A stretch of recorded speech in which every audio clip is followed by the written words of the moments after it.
One. Oops, there's the bell. All right. Hello, everyone.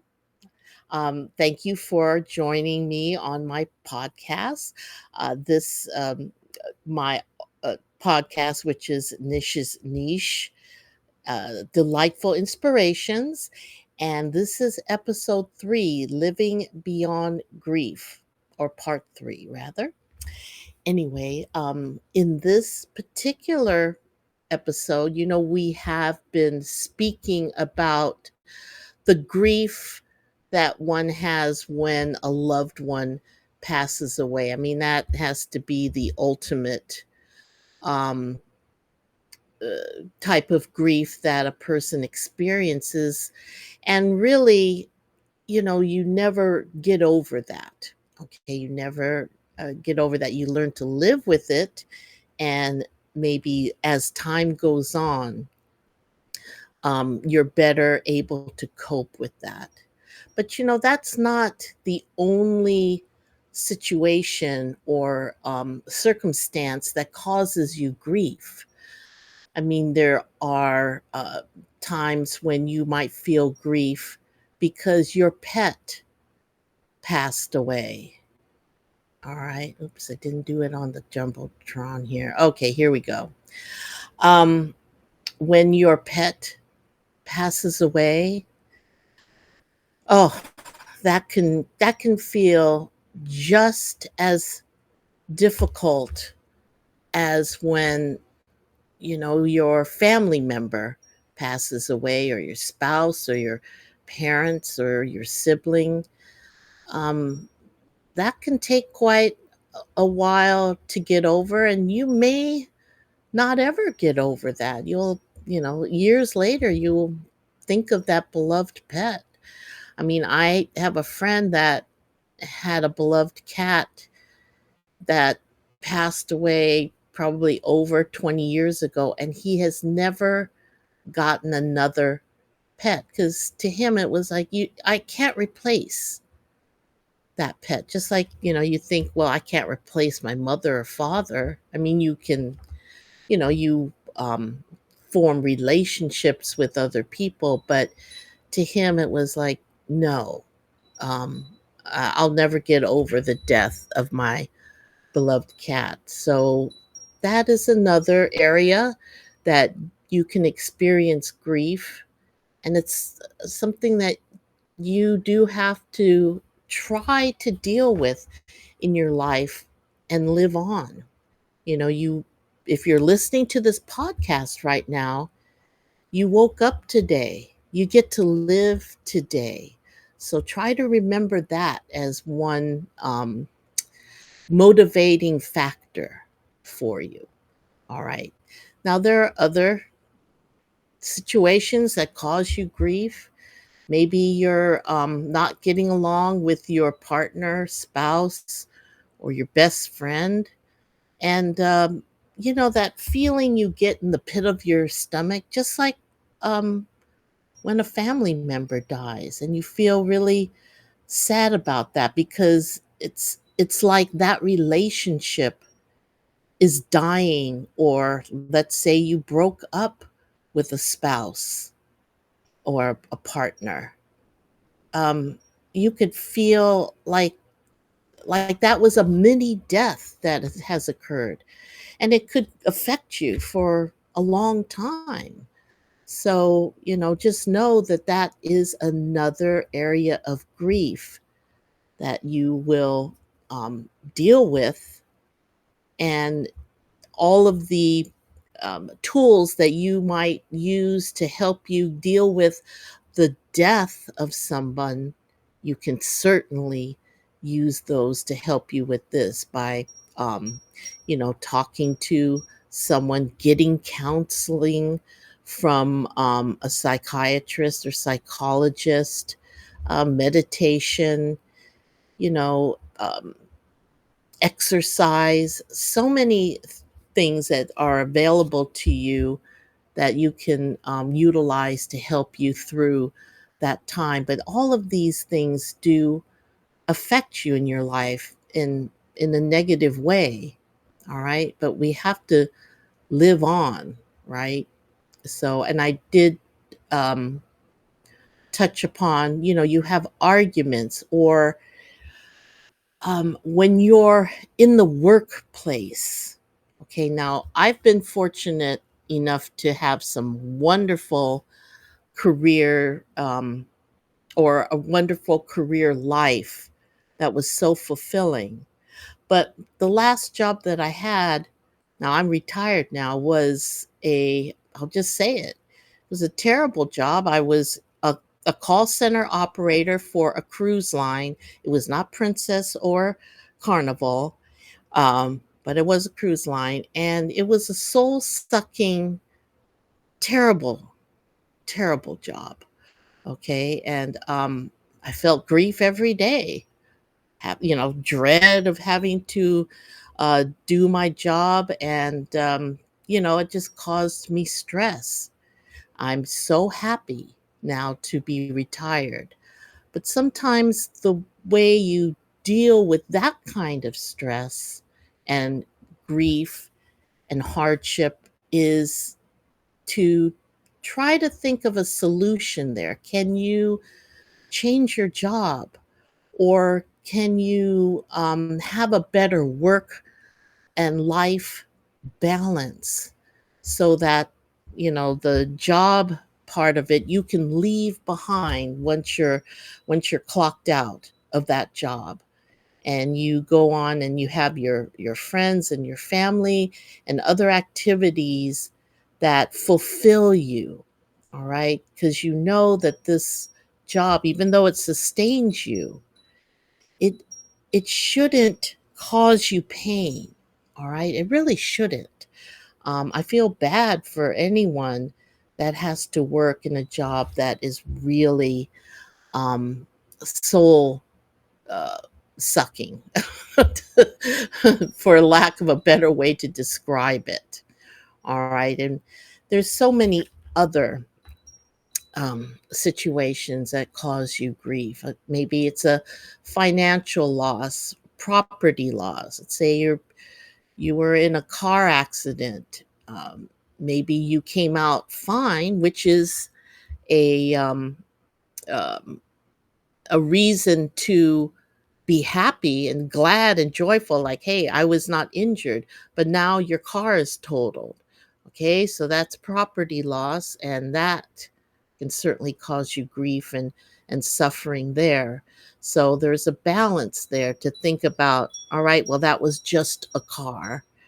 I'll get another car. But while you're dealing with that, you're going to have these feelings. That feeling in the pit of your stomach. That's what I'm talking about here. And how to release that. Um, these things affect your life and your health. And that's another area, health issues. Let's say you have a problem, your doctor says you have type 2 diabetes. And this situation, this type of condition can shorten your life. And now, not only are you dealing with a health issue like diabetes, but now it brings in fears, like the fear of death, the fear of being incapacitated, being in a hospital, not being able to walk or going blind. There's so many very severe, uh, symptoms that occur if the type 2 diabetes is not controlled.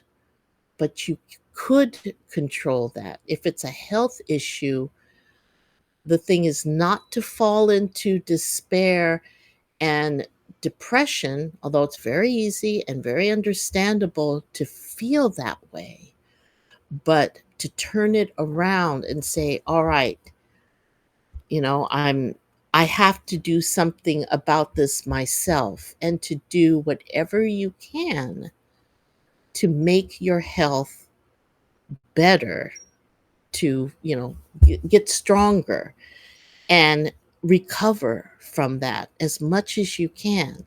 So keep looking forward to a better future instead of falling into fear of getting worse, all right? Because that will only cause you to get worse. There's other fears too of, there if you live in California, especially Los Angeles where I live, you think, there's going to be a big earthquake someday. Well, yes, I've lived through 3 earthquakes here and I'm not dead yet. Okay.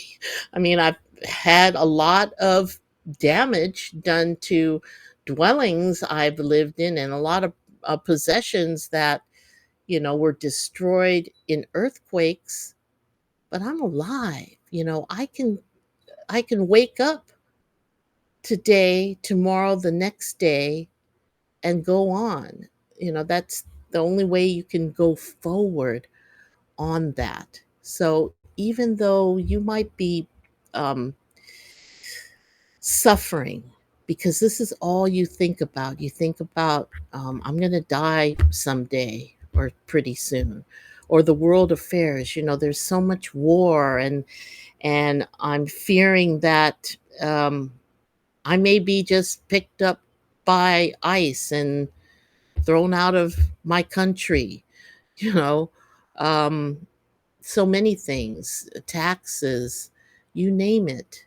But if you focus too much on that or only on that, you're going to suffer. All right. You're going to suffer.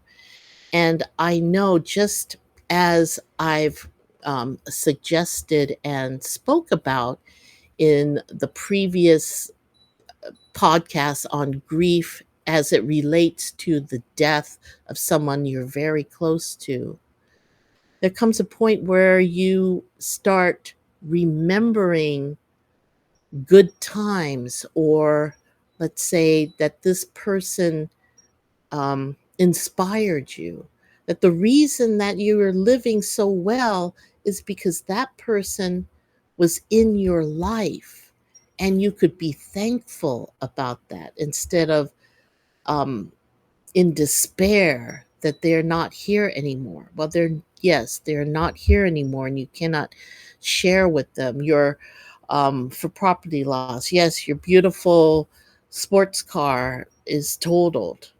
All right. Well, you'll get another car, but when you had that sports car, you had a lot of fun driving it. You have pictures of it. That was a damn pretty car you had. You know what I mean? It's like or even health issues. Okay? Now, this could make you sadder, but then again, it might be a motivation. All right? I used to be able to walk up the stairs quickly. Right? I'm 67 years old. I don't walk up the stairs that quickly anymore. Okay.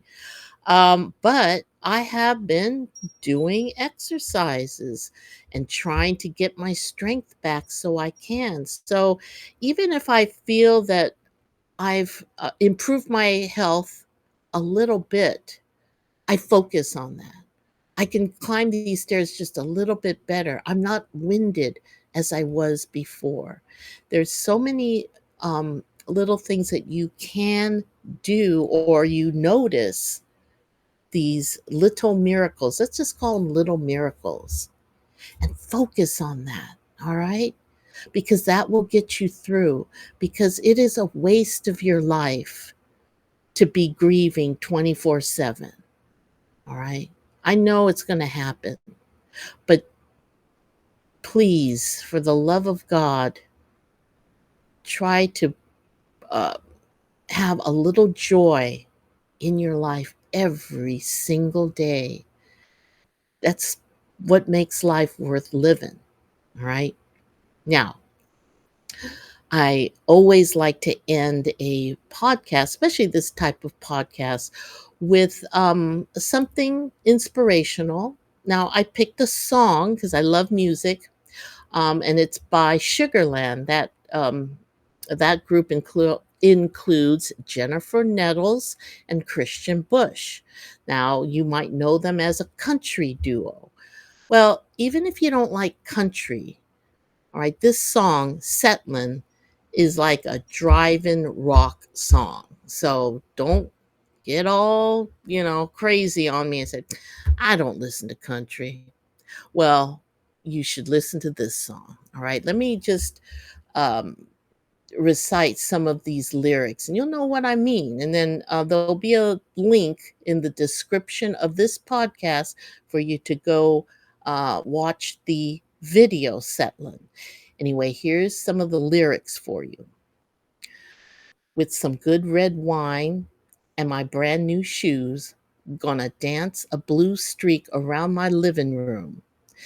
Take a chance on love and try how it feels with my heart wide open. Yeah, you know I will. Find what it means to be the girl who changed her mind and changed the world. I ain't settling for just getting by. I've had enough so so for the rest of my life. Tired of shooting too low, so raise the bar high. Just enough ain't enough this time. I ain't settling for anything less than everything. All right. Oh, hold on one second because I have to show you a picture of Sugarland there. Anyway, that is the video that shows Jennifer Nettles and Christian Bush.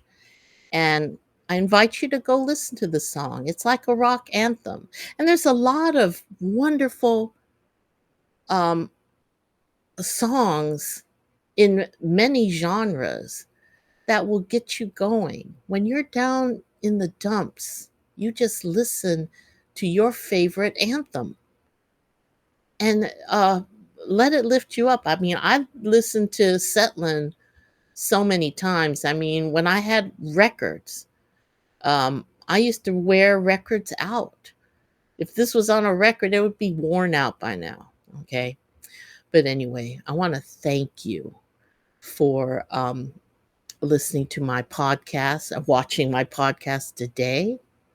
I want you to, if you like this podcast, please visit my page. It's nishpodcast.com. And on that page, if you would like to contact me, there is my email address there and other podcasts that I have published. But I want to wish you a very good day. And even if you can't have a good day, well, don't go messing up someone else's day. Now, that's from Tabitha Brown. All right. Well, thank you for watching my podcast, and I love you. Take care now.